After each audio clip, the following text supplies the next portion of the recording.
नमस्कार। आज हम क्रिस्टल्स की दुनिया में एक बहुत ही दिलचस्प पहलू पर बात कर रहे हैं, क्रिस्टल संयोजन। हम सब जानते हैं कि अलग-अलग क्रिस्टल्स की अपनी एक अलग ऊर्जा होती है, पर सवाल यह है कि जब हम उन्हें एक साथ रखते हैं, तो क्या होता है? क्या उनकी ऊर्जाएं मिलकर कुछ और बन जाती हैं या फिर आपस में टकराती हैं? हाँ, ये सवाल बहुत लोगों के मन में आता है, खासकर जो क्रिस्टल्स के साथ रेगुलरली काम करते हैं। हर कोई चाहता है कि ऊर्जा का सबसे अच्छा, सबसे फायदेमंद इस्तेमाल हो। और ये सिर्फ अलग-अलग पत्थर रखने की बात नहीं है, बल्कि उनके बीच की जो केमिस्ट्री है ना, उसे समझना जरूरी है। बिल्कुल। और इसी केमिस्ट्री को समझने में हमारी मदद के लिए हमारे पास एक गाइड है, crystal combinations, synergy and conflict. तो आज हम इसी गाइड की मदद से ये समझने की कोशिश करेंगे कि कौन से क्रिस्टल एक दूसरे के साथ मिलकर अच्छा काम करते हैं और कौन से ऐसे कॉम्बिनेशंस हैं जिनसे शायद हमें बचना चाहिए, सही। ताकि ऊर्जा का सही तालमेल बना रहे। हाँ, मतलब मकसद यही है कि इस गाइड से जो जानकारी मिली है उसे आसान तरीके से समझें और इस्तेमाल कर पाएं। ठीक है। देखिए, ऊर्जा का तालमेल ही सब कुछ है। कुछ क्रिस्टल्स जब साथ आते हैं तो वो एक दूसरे के गुणों को ऐसे निखारते हैं कि उनका मिला-जुला असर उनके अकेले असर से कहीं ज्यादा होता है। अच्छा। हाँ, और वहीं दूसरी तरफ कुछ ऐसे भी हैं जिनकी ऊर्जाएं इतनी अलग होती हैं कि वो या तो एक दूसरे को कमजोर कर सकती हैं या फिर एक अजीब सा अंदरूनी खिंचाव पैदा कर सकती हैं। तो मतलब कुछ पत्थर मिलकर तो वाकई जादू कर सकते हैं और कुछ को साथ रखने पर शायद वो बात न बने जिसकी उम्मीद थी। चलिए इसी पर थोड़ी गहराई से चर्चा करते हैं। शुरुआत उन क्रिस्टल ग्रुप से करते हैं जो एक दूसरे की एनर्जी को बढ़ाते हैं या बढ़िया तरीके से कॉम्प्लीमेंट करते हैं। गाइड में इन्हें पॉजिटिव या सिनर्जिस्टिक कॉम्बिनेशन कहा गया है। हाँ, सिनर्जिस्टिक। ये वो टीमें हैं जहां क्रिस्टल मिलकर एक सुरीला और अक्सर ज्यादा शक्तिशाली प्रभाव पैदा करते हैं। आप कह सकते हैं कि वे एक दूसरे का काम आसान बनाते हैं। ओके, तो पहला ऐसा कॉम्बिनेशन है द ट्रिनिटी। इसमें आते हैं एमेथिस्ट, रोज क्वार्ट्ज और क्लियर क्वार्ट्ज। ये तीनों तो काफी पॉपुलर है। हाँ, बहुत कॉमन है। एमेथिस्ट को हम जानते हैं आध्यात्मिक शांति और क्लैरिटी के लिए, रोज क्वार्ट्ज है प्यार और इमोशनल हीलिंग के लिए, और क्लियर क्वार्ट्ज उसे तो मास्टर हीलर कहते हैं, एनर्जी बढ़ाने वाला। हाँ, और यहाँ दिलचस्प बात यह है कि ये तीनों जब मिलते हैं ना, तो एक बहुत ही बैलेंस्ड और पावरफुल एनर्जी फील्ड बनाते हैं। एमेथिस्ट मन को शांत करता है, रोज क्वार्ट्ज दिल को सुकून देता है, और क्लियर क्वार्ट्ज इन दोनों की जो सॉफ्ट एनर्जी है उसको कई गुना बढ़ा देता है, एम्पलीफाई कर देता है। अच्छा, तो असर गहरा हो जाता है। बिल्कुल, उनका असर गहरा और ज्यादा महसूस होता है। ये कॉम्बिनेशन इमोशनल और स्पिरिचुअल बैलेंस के लिए बहुत ही अच्छा माना जाता है। ऐसा समझिए कि मन, हृदय और ऊर्जा तीनों का एक साथ ध्यान रखा जा रहा है। ये सुनने में ही बहुत शांत और बैलेंस्ड लग रहा है।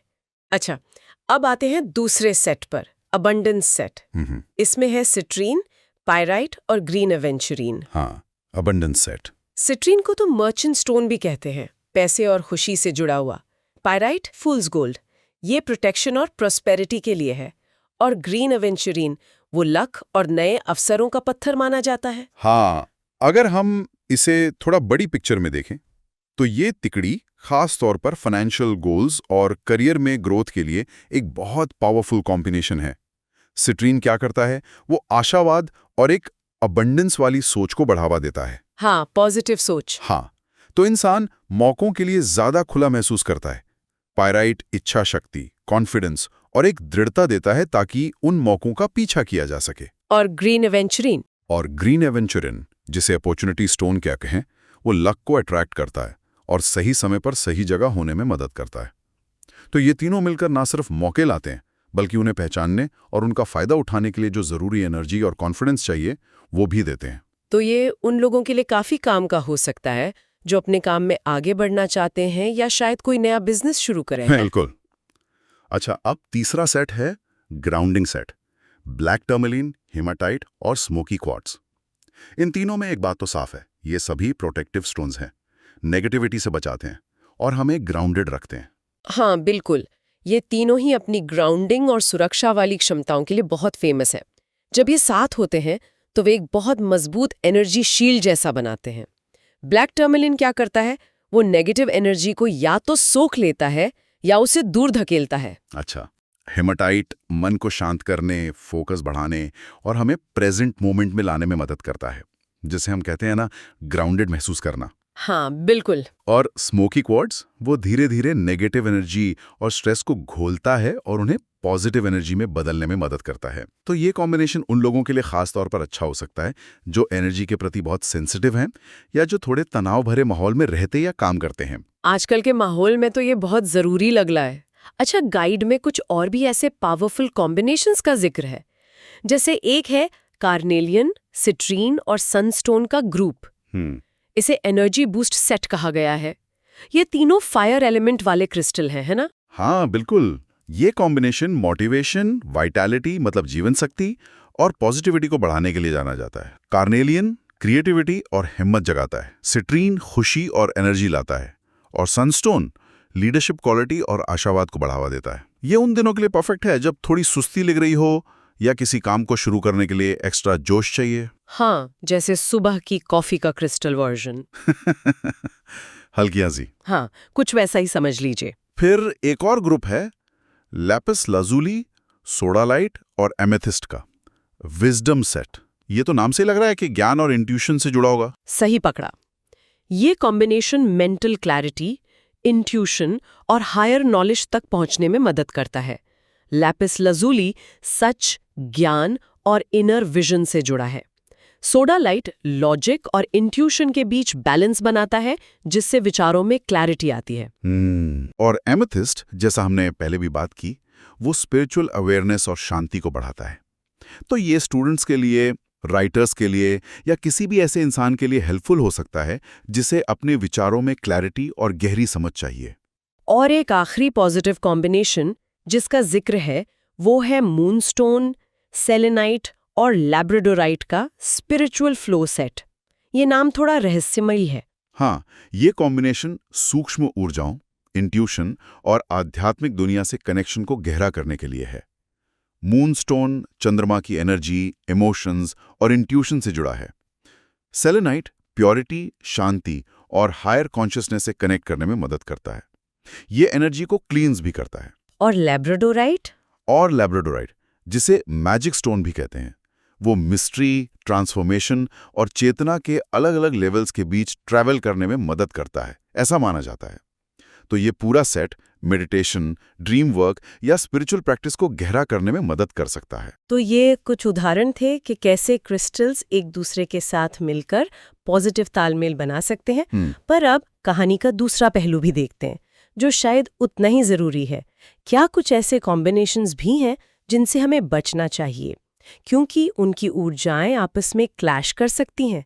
यहाँ बात थोड़ी और दिलचस्प हो जाती है ना? हाँ बिल्कुल। जैसे कुछ लोगों की आपस में नहीं बनती, वैसे ही कुछ क्रिस्टल्स की एनर्जी भी एक दूसरे से मेल नहीं खाती। और ये जानना भी जरूरी है ताकि हम अनजाने में अपनी एनर्जी सिस्टम में कोई गड़बड़ी ना पैदा कर लें। इस गाइड में ऐसे कुछ कॉम्बिनेशंस बताए गए हैं जिनसे बचने की सलाह दी जाती है। तो चलिए उन पे बात करते हैं। पहला टकराव बताया गया है कार्नेलियन और एमेथिस्ट के बीच। कार्नेलियन हमने सुना फायर एलिमेंट का है, हाई एनर्जी, मोटिवेशन, हिम्मत देने वाला पत्थर। और एमेथिस्ट वो शांत, सुखदायक, मेडिटेशन और आराम से जुड़ा है।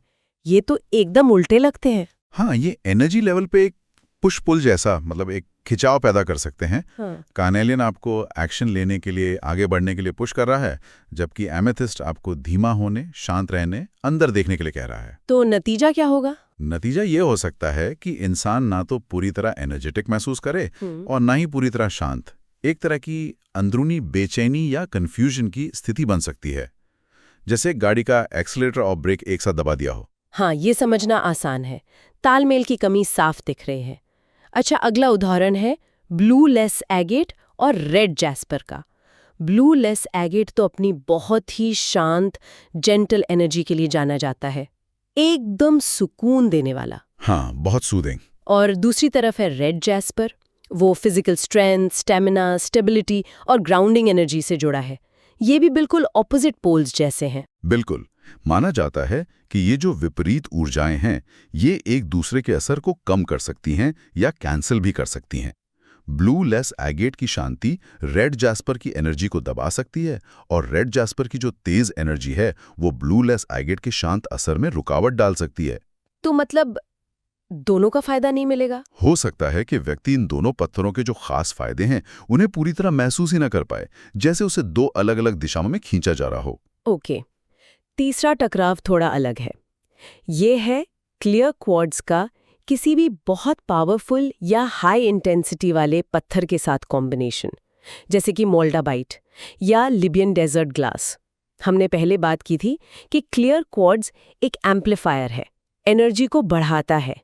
पर क्या होगा अगर वो पहले से ही बहुत तेज एनर्जी वाले पत्थर को और ज्यादा बढ़ा दे? ये तो आग में घी डालने जैसा नहीं हो जाएगा? आपकी बात बिल्कुल सही है, ये उपमा एकदम फिट बैठती है। मोल्डाबाइट जैसे पत्थर अपने आप में बहुत बहुत शक्तिशाली माने जाते हैं।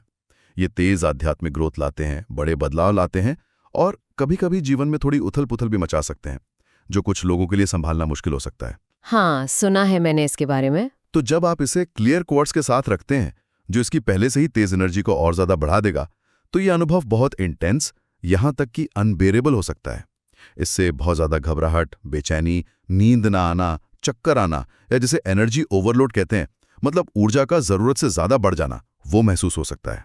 ऐसे पावरफुल पत्थरों का इस्तेमाल तो वैसे भी बहुत सावधानी और सम्मान से करना चाहिए, और उन्हें क्लियर क्वार्ट्ज जैसे एम्पलीफायर के साथ मिलाना, इसमें तो और भी ज्यादा ध्यान देने की जरूरत है। ये तो वाकई बहुत जरूरी बात है ध्यान रखने वाली, खासकर उनके लिए जो क्रिस्टल एनर्जी के प्रति सेंसिटिव हैं। राइट। अच्छा, अगला पॉसिबल क्लैश है टाइगर्स आई और मूनस्टोन के बीच। टाइगर्स आई में पृथ्वी और अग्नि तत्व की ऊर्जा है। इसे अक्सर कॉन्फिडेंस, हिम्मत, डिसीजन मेकिंग और एक तरह की मैस्कुलिन एनर्जी से जोड़ते हैं। हाँ, मैस्कुलिन। और मूनस्टोन, उसमें जल और चंद्रमा की ऊर्जा है, जिसे इंट्यूशन, इमोशंस, फ्लो और फेमिनिन एनर्जी का प्रतीक मानते हैं। यहाँ देखिए, ये बिल्कुल मौलिक ऊर्जाओं का टकराव है। इस गाइड के मुताबिक ये कॉम्बिनेशन इमोशनल अस्थिरता पैदा कर सकता है। सोचिए, अग्नि और जल तत्व नेचुरली एक दूसरे के विपरीत है। बिल्कुल। आग पानी को उबाल देती है, पानी आग को बुझा देता है। सही बात है। तो एनर्जी के लेवल पर जब आप इन दोनों को एक साथ लाते हैं, तो ये अंदरूनी इमोशनल कॉन्फ्लिक्ट या मूड में तेज उतार चढ़ाव पैदा कर सकता है। एक पल कॉन्फिडेंस से भरे हुए, अगले पल इमोशंस में बहते हुए। बैलेंस बनाना मुश्किल हो सकता है। एलिमेंट्स के बीच का बैलेंस बिगड़ने जैसा लग रहा है। अच्छा, पांचवा उदाहरण है सिट्रीन और ऑब्सिडियन का। हमने बात की सिट्रीन सूरज जैसा है, बाहर की दुनिया में खुशी, पॉजिटिविटी बिखेरने वाला। हाँ, आउटवर्ड एनर्जी। और दूसरी तरफ है ऑब्सिडियन। ये एक बहुत पावरफुल प्रोटेक्टिव स्टोन है, लेकिन ये हमें अपने अंदर झांकने, अपनी छायाओं का मतलब शैडो सेल्फ का सामना करने में भी मदद करता है। शैडो सेल्फ मतलब हमारे व्यक्तित्व के वो हिस्से जिन्हें हम देखना या स्वीकार करना नहीं चाहते। हाँ, ऑब्सिडियन गहरी सच्चाई को सामने लाता है, चाहे वो कितनी भी अनकंफर्टेबल क्यों ना हो। तो यहाँ कॉन्फ्लिक्ट ये है कि सिट्रीन आपको बाहर की ओर खींच रहा है, दुनिया की चमक दमक, खुशियों की तरफ, जबकि ऑब्सिडियन आपको अंदर की तरफ खींच रहा है, अपनी गहराइयों और शायद मुश्किल सच्चाइयों का सामना करने के लिए। तो एक ड्युअलिटी सी बन जाती है। हाँ, ये कॉम्बिनेशन एक अजीब किस्म का अंदरूनी तनाव पैदा कर सकता है, जहाँ इंसान बाहरी खुशी और अंदरूनी काम के बीच फंसा हुआ महसूस कर सकता है। इससे हार्मनी के बजाय कॉन्फ्लिक्ट बढ़ सकता है। ये दिशाओं का टकराव है, एक बाहर की ओर, एक अंदर की ओर। समझ गई। और आखिरी टकराव जिसका गाइड में जिक्र है, वो है मैलेकाइट का किसी बहुत हाई वाइब्रेशन वाले पत्थर के साथ कॉम्बिनेशन, जैसे कि हरक्यूमर डायमंड। मैलेकाइट को ट्रांसफॉर्मेशन का पत्थर कहते हैं। हाँ, स्टोन ऑफ ट्रांसफॉर्मेशन। ये गहरे इमोशनल बदलाव लाने के लिए जाना जाता है, लेकिन ये प्रोसेस काफी इंटेंस और कभी-कभी चैलेंजिंग हो सकता है। बिल्कुल। मैलेकाइट अक्सर दबी हुई भावनाओं, पुराने जख्मों या नेगेटिव पैटर्न्स को सतह पर लाता है ताकि उनसे डील किया जा सके।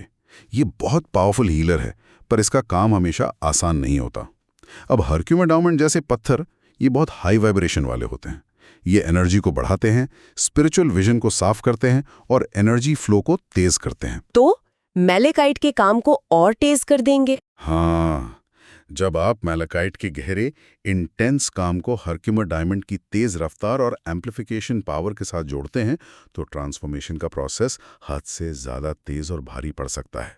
ये इमोशनली इतना इंटेंस हो सकता है कि इंसान ओवरवेल्म्ड महसूस करे, उसे संभालना मुश्किल हो जाए, खासकर अगर वो इस तरह के गहरे इमोशनल काम के लिए पूरी तरह तैयार ना हो।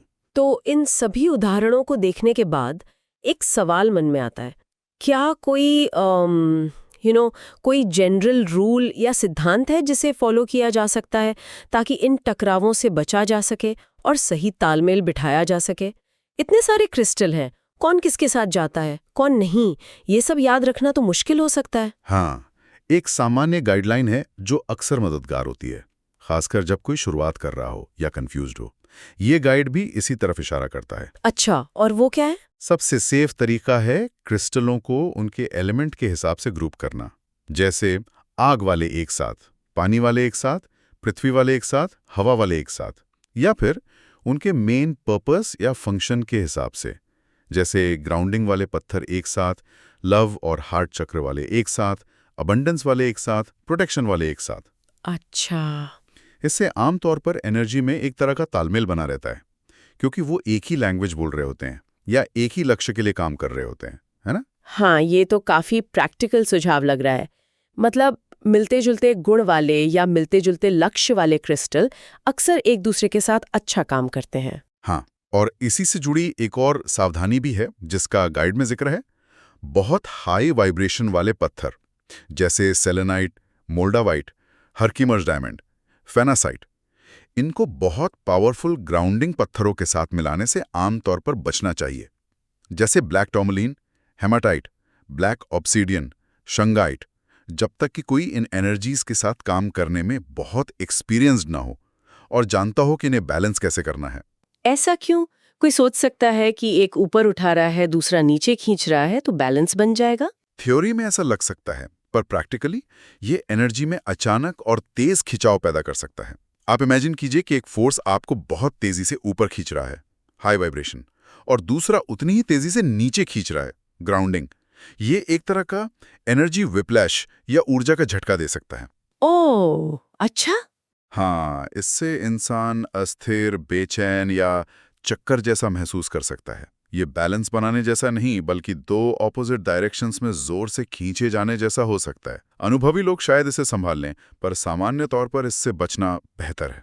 तो संक्षेप में कहें तो क्रिस्टल कॉम्बिनेशन चुनते समय थोड़ी अवेयरनेस, थोड़ी जानकारी और शायद अपनी इंट्यूशन का इस्तेमाल करना बहुत हेल्पफुल हो सकता है ना?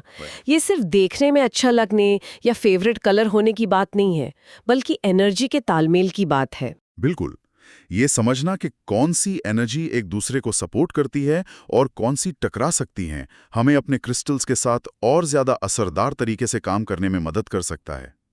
तो आज हमने इस guide crystal combinations, synergy and conflict की मदद से क्रिस्टल संयोजनों की दुनिया को थोड़ा और समझा। हमने देखा कि कैसे the trinity, amethyst, rose quartz, clear quartz या abundance set, citrine, pyrite, green aventurine जैसे कॉम्बिनेशंस हार्मनी और बढ़ी हुई एनर्जी ला सकते हैं। यहाँ क्रिस्टल एक दूसरे को कॉम्प्लीमेंट करते हैं। हाँ, ये उदाहरण दिखाते हैं कि कैसे सही तालमेल से एनर्जी का लेवल बढ़ सकता है और हमारे खास इरादों को सपोर्ट मिल सकता है। और हमने ये भी देखा कि कार्नेलियन और एमेथिस्ट या टाइगर्स आई और मूनस्टोन जैसे कुछ कॉम्बिनेशन से क्यों बचना बेहतर हो सकता है, क्योंकि उनकी एनर्जीज या तो टकरा सकती हैं या एक दूसरे को कमजोर कर सकती हैं। और एक जनरल रूल के तौर पर क्रिस्टल्स को उनके एलिमेंट या पर्पस के बेस पर ग्रुप करना एक सेफ स्टार्टिंग पॉइंट हो सकता है। हाँ, ये गाइडलाइंस बहुत यूजफुल हैं। लेकिन यहाँ एक बात और जोड़ना चाहूँगा जो बहुत ज़रूरी है। ये सब जानकारी और गाइडलाइंस सोर्स पर आधारित हैं और एक बेहतरीन शुरुआती बिंदु हैं, इसमें कोई शक नहीं। पर क्रिस्टल के साथ काम करते समय पर्सनल इंट्यूशन और एक्सपीरियंस का भी बहुत महत्व है। हाँ, ये तो है। हर इंसान की एनर्जी सिस्टम थोड़ी अलग होती है। हो सकता है कोई कॉम्बिनेशन जो थियरी में टकराता हो, वो किसी खास व्यक्ति के लिए किसी वजह से काम कर जाए, या इसका उल्टा भी हो सकता है। सबसे ज़रूरी है ये महसूस करना कि कोई खास कॉम्बिनेशन आप पर कैसा असर डाल रहा है। अपने शरीर और अपनी फीलिंग्स पर ध्यान देना बहुत ज़रूरी है। ये बहुत ज़रूरी बात कही आपने। मतलब नियमों और गाइडलाइंस के साथ साथ अपनी अंदरूनी आवाज़ सुनना भी उतना ही महत्वपूर्ण है। तो इस जानकारी के साथ अब सोचने के लिए एक विचार ये है, ऐसे कौन से क्रिस्टल कॉम्बिनेशंस हो सकते हैं जिनके बारे में पर्सनली और जानने या अनुभव करने की इच्छा हुई है। शायद कुछ ऐसे जिनका आज हमने जिक्र नहीं किया, पर जो किसी की अपनी एनर्जी ज़रूरतों या लक्ष्यों के साथ ज़्यादा मेल खाते हों। ये अपने क्रिस्टल जर्नी को जारी रखने और एक्सपेरिमेंट करने का एक अच्छा मौका हो सकता है, बस थोड़ी सी जागरूकता और अपने अनुभव पर ध्यान देते हुए।